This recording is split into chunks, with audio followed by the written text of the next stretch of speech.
রাস্তার মধ্যে, নিজের বাসায় সে নিরাপদ না, নিজের দাদার কাছে, চাচার কাছে, মামার কাছে, নিজের আত্মীয়র কাছে, পাড়া প্রতিবেশীর কাছে, যেই যেই সোসাইটিতে ওই বাচ্চাটা তিলে তিলে বড় হওয়ার কথা, সেই সোসাইটি ওই বাচ্চাটাকে মেরে ফেলে শুধু তার মানসিক বিকৃতির কারণে।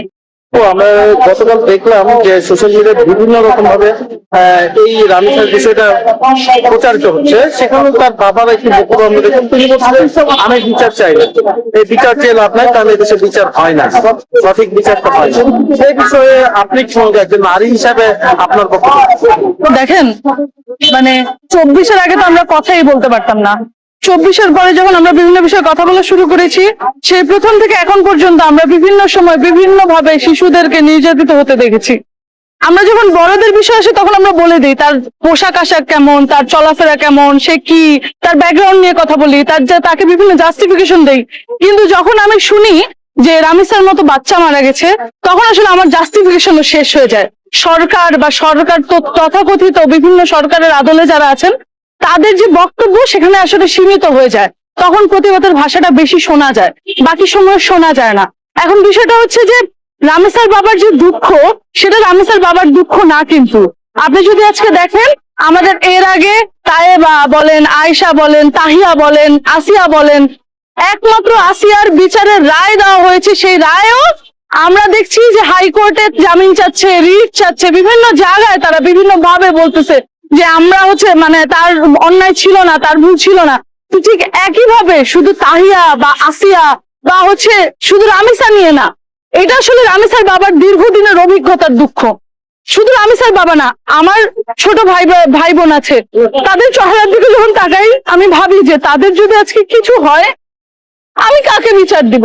আমার সরকার কথা বলবে না, আমার সোসাইটি 2 দিন চিল্লাবে, অনেক সমাবেশ হবে, অনেক মিছিল হবে, অনেক মিটিং হবে, 2 দিন পরে সেই সমাবেশ মিছিল আস্তে আস্তে দমে যাবে।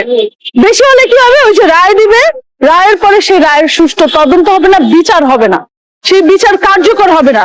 আমরা দেখেছি দীর্ঘ সময়ের ইতিহাসে নারী নির্যাতনকে খুবই ছোট করে, ক্ষীণ করে দেখা হয়েছে।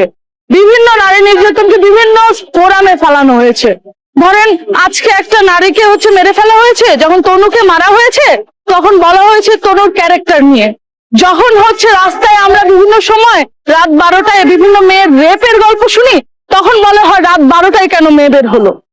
কিন্তু এখন আমাদের মানসিকতা এত দুর্বিচ্ছিন্ন হয়ে গেছে যে আমাদের ছোট ছোট বাচ্চারা, যেই বাচ্চারা আসলে এইটাই বুঝে না যে রেপ কি, তাদেরকে আমরা দেখছি যে রাস্তার মধ্যে, নিজের বাসায় সে নিরাপদ না, নিজের দাদার কাছে, চাচার কাছে, মামার কাছে, নিজের আত্মীয়র কাছে, পাড়া প্রতিবেশীর কাছে, যেই সোসাইটিতে ওই বাচ্চাটা তিলে তিলে বড় হওয়ার কথা, সেই সোসাইটি ওই বাচ্চাটাকে মেরে ফেলে শুধু তার মানসিক বিকৃতির কারণে।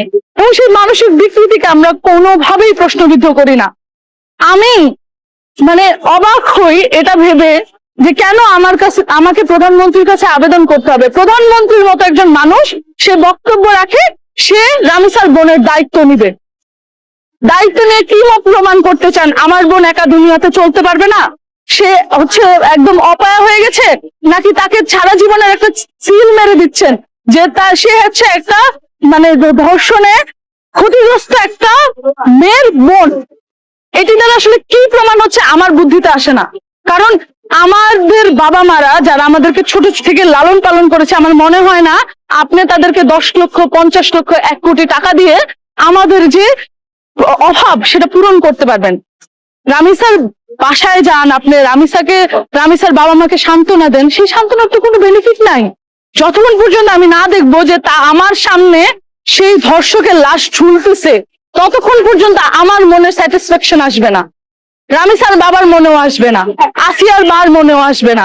এই যে শিশুগুলা প্রতিনিয়ত টর্চার্ড হচ্ছে, এই একটা শিশুর মনে আসবে না, শিশুর প্যারেন্টস এর মনে আসবে না।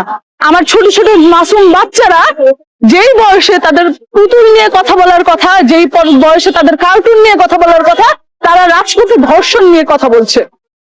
আমি তো এই সোসাইটিতে বাস করতে চাই না, আমি তো আমার সন্তানকে এই সোসাইটিতে জন্ম দিতে চাই না, আমি তো এই সোসাইটি চাই না যে সোসাইটিতে আমাকে বলতে হবে আমি বিচার চাই। আমার কেন বলতে হবে? কেন 48 ঘন্টার মধ্যে, যদি 48 ঘন্টার মধ্যে অন্য যে কোনো ক্রিমিনালকে ধরা যায়, সিস্টেমে কেন একজন ধর্ষককে ধরা যাচ্ছে না? সে তো অত পাওয়ারফুলও কেউ না, এবং সেই ধর্ষককে কেন সেফ গার্ড দেওয়া হচ্ছে? যখন মারা, সেখানে তো আমি দেখলাম মহিলারা প্রতিবাদ করছে, সেই মহিলাদের থেকে তাকে কি সেফ গার্ড দেওয়া হচ্ছে? তাকে মেরে ফেলতে পারবে?